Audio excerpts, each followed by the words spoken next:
तो हेलो बच्चों, फिर से आपका इस अल्टरनेटिंग करंट के सीरीज के पार्ट 3 में आपका स्वागत है। आज हम लोग इसमें आरएमएस और कुछ एवरेज करंट पे ग्राफिकल कुछ क्वेश्चंस देखें। ठीक है, पिछले जैसा कि हमने सबसे पहले वाले पार्ट 1 में देखा था एवरेज करंट क्या होती है, फिर उसमें हमने कुछ क्वेश्चन किए। उसके बाद हमने देखा कि सर जो एसी करंट में जो एक्चुअल क्वेश्चंस आते हैं उनके बेस्ड एवरेज वैल्यू कैसे निकाला जाता है, हाफ साइकिल के लिए, फुल साइकिल के लिए। ठीक है, तो आज हम सबसे पहले इस लेक्चर में पढ़ेंगे कुछ graphical question based on average current, फिर हम लोग पढ़ेंगे इफेक्टिव वैल्यू ऑफ करंट या आरएमएस वैल्यू, फिर उसके बाद हम लोग कुछ इस पे क्वेश्चन देखेंगे। तो चलिए आज का लेक्चर स्टार्ट करते हैं। तो अल्टरनेटिंग करंट का ये पार्ट 3 है। तो आज का हमारा गोल है graphical question based on average current, दूसरा हमारे पास concept of RMS value of current. ठीक है जी, और तीसरा है question based on RMS value. तो चलिए आज का लेक्चर हम लोग यहाँ से स्टार्ट करते हैं। तो मैं एक क्वेश्चन लेके आया हूँ, एक ग्राफिकल क्वेश्चन। ऐसे क्वेश्चन एग्जाम में जनरली देखने को मिलते हैं। देखिएगा, आई वर्सेस टी ग्राफ आपको दे रखा है और उसमें पीक करंट पॉजिटिव में कितना होगा, नेगेटिव में कितना होगा, प्लस टाइम के साथ दे रखा है। और इसने पूछ रखा है कि sir find average current from t is equal to 0 second to t is equal to 4 second. तो एवरेज करंट होता क्या है, टोटल चार्ज अपन में टोटल टाइम।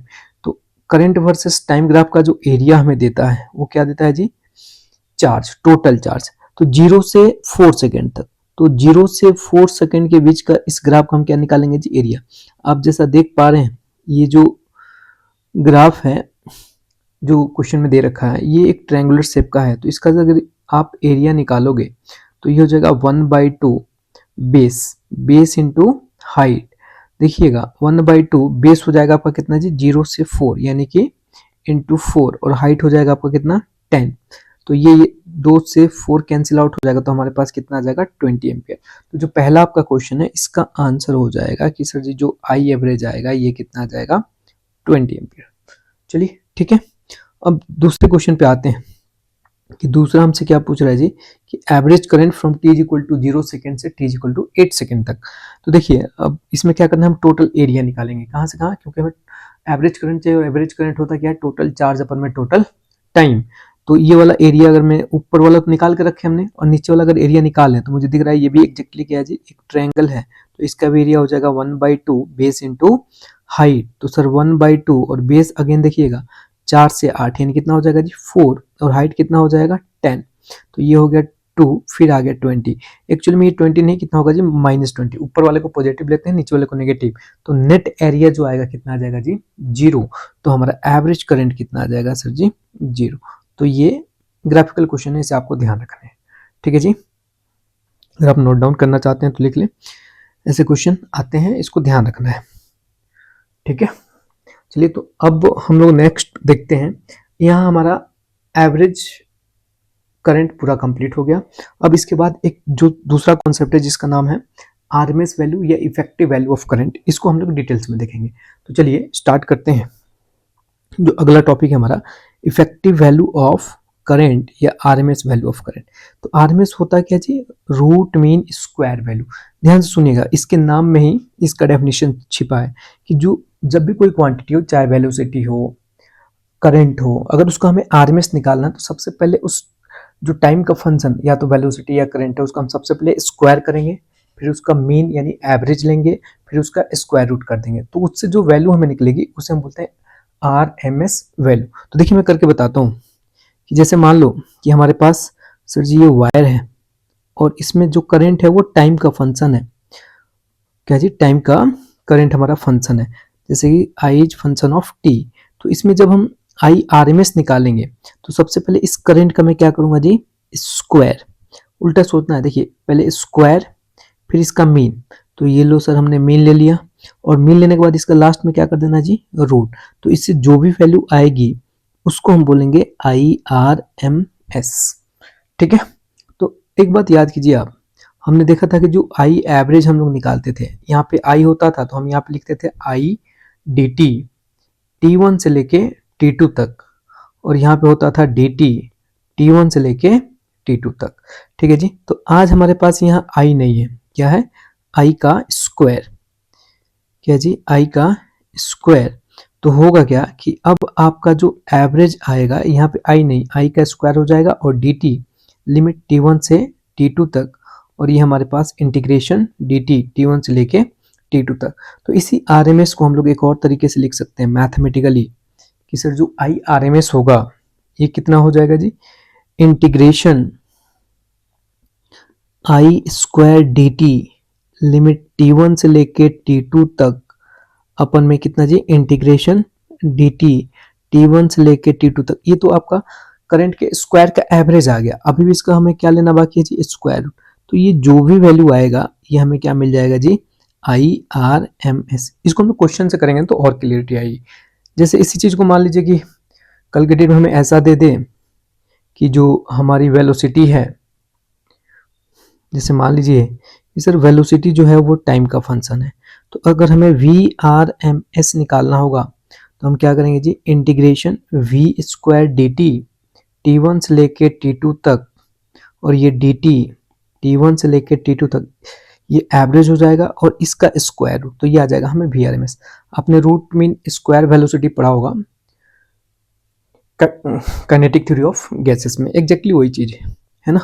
चलिए हम लोग इस चीज को एक क्वेश्चन के थ्रू समझते हैं, ठीक है। तो मैं एक एग्जांपल ले रहा हूं, यहाँ पे देखिएगा कि हमारे पास एक एग्जांपल है कि if I is equal to 2t, जैसे कि हम देख पा रहे हैं करंट जो है जो टाइम का फंक्शन है, यानी कि जैसे जैसे टाइम चेंज करेगा करंट भी चेंज करेगा।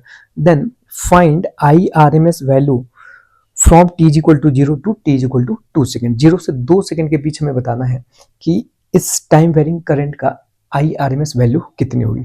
तो चलिए, जैसे कि हम जानते हैं कि सर जी जो IRMS होता है वो क्या होता है जी, integration I square D T t1 से t2 अपन में कितना जी, dt t1 से लेके t2 इन सब का स्क्वायर रूट, ये जो भी वैल्यू आएगी हमें क्या बता देगा, IRMS। तो आई कितना दिया, 2t, इसका हम क्या कर देंगे सबसे पहले स्क्वायर, तो 2t का स्क्वायर करेंगे तो हो जाएगा 4t स्क्वायर। तो आई स्क्वायर की जगह मैं रख देता हूँ 4t स्क्वायर dt, कहाँ से कहाँ जाना है जी, 0 से 2 सेकेंड तक, तो हम लिखेंगे 0 से 2 सेकेंड, और नीचे में कितना हो जाएगा dt, कहाँ से कहाँ, 0 से 2 सेकेंड, तो 0 से यहाँ पे हमने जमा दिया 2 सेकेंड, इन सब का स्क्वायर रूट, तो इन सब का स्क्वायर रूट। चलिए इंटीग्रेशन करते हैं, सिंपल सा इंटीग्रेशन है, तो ये स्क्वायर रूट बड़ा सा बाहर रहेगा, 4 कांस्टेंट है सर जी बाहर हो जाएगा, और ये आपका हो जाएगा कितना जी, टी स्क्वायर का इंटीग्रेशन हो जाएगा हमारे पास TQ/3, लिमिट कहाँ से कहाँ, 0 से 2 तक, और इसको जैसे dt को आप इंटीग्रेट करोगे t आएगा, लिमिट पुट करोगे 2 - 0 कितना आ जाएगा 2, तो मैं सीधे लिख देता हूँ 2। सर ये 2 से 4 चला जाएगा, कितना बच जाएगा जी 2, और यहाँ पे हमारे पास ये हो जाएगा अपर लिमिट, ऐसे थोड़ा लिख देते हैं TQ/3, लिमिट कहाँ से कहाँ, 0 से लेके 2 तक। तो सर आप जैसे इसको सॉल्व करोगे तो ये आपको मिलेगा 2, और ये हो जाएगा अपर लिमिट कितना जी, 2 का क्यूब बाई 8 माइनस 0 का क्यूब, सॉरी 8 नहीं, कितना है जी 3, तो यहाँ पे कितना आ जाएगा 3, और ये हो जाएगा आपको 3। तो इसको जैसे आप सॉल्व करोगे तो ये मिलेगा आपको, हाँ 2, और ये हो गया आपका 8/3, और ये हो जाएगा 0, तो ये आपका आ गया 16/√3। इसको थोड़ा और अच्छे से लिखा तो कितना लिख सकते हैं जी, 4/√3। इसका आप रैशनलाइजेशन भी कर सकते हो, तो सर जी हो जाएगा 4√3, फिर √3 और √3, तो ये आ जाएगा हमारे पास कितना जी, 4√3/3 एम्पियर। ये जो भी आएगा हमारा आंसर हो जाएगा, ठीक है। तो एक बार आप लोग अगर लिखना चाहते हैं, मैं पूरे स्क्रीन पर ला देता हूँ, अच्छे से लिख लीजिए। तो ये हमारा किसी भी टाइम वेरिंग करंट का RMS निकालने का मेथड है, ठीक है। आगे चलें, चलिए नेक्स्ट एग्जाम्पल एक हम ले रहे हैं। देखिए जो नेक्स्ट हमारे पास एग्जाम्पल है, इसमें हम लोग ऐसा क्वेश्चन ले रहे हैं जिसमें हम लोग instantaneous current, average current plus RMS तीनों चीज निकालेंगे, ताकि अभी तक हमने जो भी पढ़ा है वो सारे कॉन्सेप्ट हमारे क्या हो जाए जी, क्लियर हो जाए। तो चलिए मैंने एक क्वेश्चन लिया है कि if I is equal to 5t square then find current, पहला है at t is equal to 2 second, मतलब कि एक्जैक्टली 2 सेकेंड पे बताना है, मतलब इंस्टेंटेनियस करंट बताना है। Average current from t is equal to 0 second to t is equal to 2 second. तो ये हमारे पास है जी एवरेज, हम लोग जानते हैं इसका भी फॉर्मूला, इसको बड़े आराम से सॉल्व कर लेंगे। IRMS निकालना है कहाँ से कहाँ, t is equal to 0 second से लेकर t is equal to 2 second तक। तो चलिए एक एक करके हम लोग सॉल्व करते हैं। सबसे पहले मैं क्वेश्चन का पहला पार्ट सॉल्व करता हूँ। पहला पार्ट है कि सर जी at t is equal to 2 second, 2 second पे करंट कितना होगा। तो हमें करंट का इक्वेशन दे रखा है जी 5 इंटू टी स्क्वायर, 5 हो गया और यहाँ पे 2 का स्क्वायर कर दूंगा तो कितना आ जाएगा जी 5 इंटू 4, ये आ जाएगा 20 एम्पियर। ये क्या बता रहा है कि 2 सेकेंड पे ये जो भी करंट कैरिंग वायर है जिसमें टाइम का फंक्शन है करंट, 2 सेकेंड पे इसमें करंट कितना होगा 20 एम्पियर। चलिए ये पहला पार्ट सॉल्व हो गया, बड़ा ही आसान था। दूसरे पे आते हैं। दूसरा हमसे पूछ रहा है जी एवरेज करंट, और एवरेज का फॉर्मूला हम लोग जानते हैं, हमने 2-3 क्वेश्चन प्रैक्टिस किए हैं, है ना। क्या होता है जी integration I D T, limit कहाँ से कहाँ t1 से लेके t2 तक, और ये हो जाएगा dt, लिमिट कहाँ से कहाँ जी t1 से लेके t2 तक। तो देखिएगा हमें फंक्शन दे रखा है 5t स्क्वायर, तो i की जगह आप रख दो 5t स्क्वायर dt, और टाइम कहाँ से कहाँ जी 0 से 2 सेकेंड। अच्छा मैं यहाँ पे सीधे टाइम लिख देता हूँ क्योंकि dt का इंटीग्रेशन t होगा, अपर लिमिट 2 माइनस 0 करोगे आपको क्या मिल जाएगा जी 2। तो सर इसको जैसे सॉल्व करेंगे 5 कॉन्स्टेंट बाहर, 5/2 बाहर हो जाएगा पूरा, और इसका इंटीग्रेशन आ जाएगा t3/3, लिमिट कहाँ से कहाँ जी 0 से लेके 2 सेकेंड तक।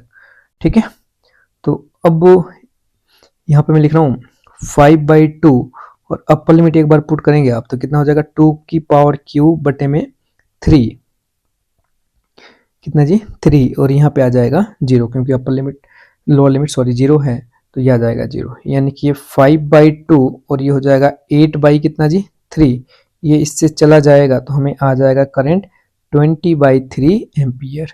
ये आ गया आपका एवरेज करंट। ठीक है जी, यहाँ तक सबको क्लियर। अब चलते हैं हम लोग लास्ट वाले पार्ट पे, जो क्या निकालना है हमें IRMS, कहाँ से कहाँ 0 से लेके 2 सेकेंड तक। ठीक है, तो 0 से लेके 2 सेकेंड तक हमें निकालना है IRMS, इसका लास्ट पार्ट है। तो IRMS का अभी हमने देखा था कि जो हमारे पास फॉर्मूला बन के आता है कितना आता है जी integration I square D T, limit कहाँ से कहाँ t1 से लेके t2 तक, अपन में dt t1 से लेके t2 तक, इन सब का क्या कर लेंगे स्क्वायर रूट, है ना। तो आप देखो हमें करंट कितना दे रखा है जी, हमें करंट दिया है 5t का स्क्वायर, तो इसका स्क्वायर कीजिए आप तो कितना आ जाएगा 25t⁴ dt इंटीग्रेशन 0 से 2 सेकेंड, और इसको dt का इंटीग्रेशन करोगे t आएगा, 2 माइनस 0 करोगे 2, में सीधे लिख देता हूँ 2, और इन सब का क्या कर लेना है जी स्क्वायर रूट। देखिएगा 25 आपका बाहर हो गया और ये 2 बाहर, और इसका इंटीग्रेशन t⁴ का इंटीग्रेशन कितना हो जाएगा t⁴ 5/5, तो मैं सीधे लिख रहा हूँ t⁴5/5, लिमिट कहाँ से कहाँ जी 0 से लेके 2 तक, और ये पूरा का पूरा वैल्यू किस में रहेगा स्क्वायर रूट में। चलिए 25/2 और ये हो जाएगा आपका 2⁵5/5 माइनस 0, इन सब का स्क्वायर रूट। ध्यान से देखिएगा ये है हमारे पास 25/2 इंटू ये हो जाएगा 2⁵ क्या चीज जी 5, 2⁵5 अपन में 5, ये सर 5 से ये 25 चला गया और यहाँ से एक 2 चला जाएगा तो कितना बच जाएंगे 4, तो कितना हो जाएगा जी 5 इंटू 2 इंटू 2 इंटू 2, 10 और ये हो जाएगा 20 और 20 दूनी 40, 40 दूनी 80, तो ये पूरा आ जाएगा हमारे पास। यहाँ से जो वैल्यू निकल के आएगी IRMS की, ये निकल के कितनी आ जाएगी जी 80। आप इसे और थोड़ा अच्छे से लिखना चाहो तो क्या लिख सकते हैं जी 4√5 एम्पियर। यह हमारा आ गया जी एवरेज नहीं IRMS करंट। तो अगर हमें कोई भी ऐसे क्वेश्चन एग्जाम में पूछे जाते हैं, करंट दे दे आपको टाइम का फंक्शन, वो हमें इंस्टेंटेनियस पूछ ले, एवरेज पूछ ले, IRMS पूछ ले, तो हम बड़े आराम से इन बेसिक से फॉर्मूले को अप्लाई करके सॉल्व कर सकते हैं। तो अब इसके बाद इसी अप्रोच के साथ हम अब अगली क्लास में जो अल्टरनेटिंग करंट चैप्टर में जो साइनसोइडल प्रोफाइल के क्वेश्चन आते हैं, जैसे बोलते हैं I = I0 sin omega t, इसका सर आप IRMS निकालो, तो ये सारे क्वेश्चन हम लोग अगले लेक्चर में करेंगे। ठीक है, तो आज वाले लेक्चर में इतना ही रहने देते हैं। चलिए